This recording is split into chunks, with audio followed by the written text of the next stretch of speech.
Infiniti FX50. I'd like to share a nugget with you guys, and it's going to be under the hood. And if I have my way, this is just the beginning of a series of videos that I'll be making on this vehicle. Today's video is going to be about the engine cover. This piece of plastic that's supposed to make looking on the underside of your hood a little more appealing, I suppose. So let's go wide with the camera. It is rather tricky, I must admit. So today I'd like to share with you my process of removing the engine cover, and hopefully you don't break anything, you don't hurt yourself or anything of that nature. So I'd like you to know that there are 4 contact points on this engine cover here.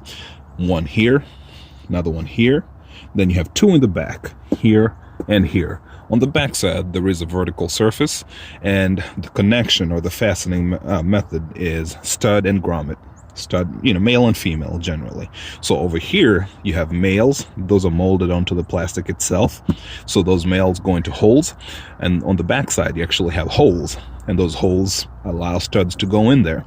So I usually start with the front, and you'll notice that mine is going to be a little loose here because my rubber grommet was so deteriorated that I just took it off, and I was going to replace it. So I started the front, and what you do is this. See, that's real, loose, I told you. But then grab the other side, and I usually like to go here. You could also do it here, but it's kind of far. I don't feel very confident about going that far out since it's right here, but do whatever works for you. Okay, pull it up. Okay, it wasn't too hard, right? Cool. Then on the back side, as I said, on the front you have studs that go down. On the back side, the studs actually go horizontally, so you actually need to pull this cover backwards. If I had use of utility of both my hands, I'd grab here and pull back, but one hand is over here holding the camera so that you guys can see the process. So what I'm going to do is just grab it at the front, and if right here, there's insulation here and here, but right here there's no insulation, so I'll just pull forward. It's a little unnerving, feels like you're breaking something, but just trust the process. And right here you don't have any insulation either, so just grab, well, you could grab here, but why not just do it here? Grab it here and pull backwards. There you go. Okay, and there we have it. So I'm gonna show you what the fastening locations are. Let me go back in with the camera. So here's that rubber grommet I was talking about, and with age they get so hard, the plasticized, the brittle, and sometimes I have to admit that sometimes the stuff just gets stuck in there. So I've seen for myself, I guess, in videos, and also heard people talk about it or seen chatter about it in writing. The people get like a low profile 10mm socket and come in here and then find this bolt and then unbolt them, then take the whole thing out as one. Well, that's one way of doing it. And in the back, what they do is they reach in there with a deep enough 10mm tool, and then reach for these 2 bolts. This is a 10mm, and this one here is a 10mm as well. But as I said, you don't really need to do all that. So this is the male part of it, this one right here. As you can see on the front side, you have this one here and this one, right? And these are the male parts that go into this part right here, and the one that's usually right here. In the back, this is what we have.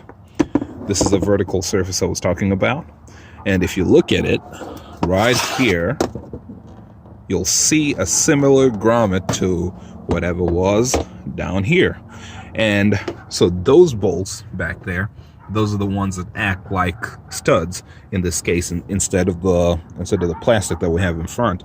So just wanted to share that and let you know that, I mean, you're certainly welcome to use tools if you feel like you must, but you don't really have to. Okay, just an FYI.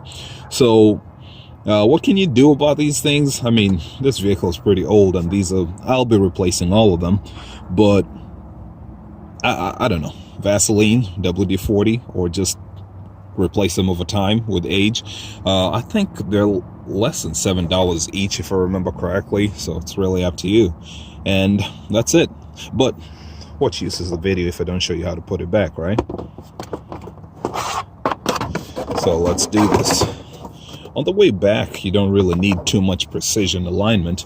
All I do is make sure that this part right here, the middle, is aligned to the back side. And I'm not even looking, but I'm pretty sure you can kind of grab this and use your finger to guide it, but I'm not going to do all that. I'm trying to show you that it's not supposed to be a very complicated process.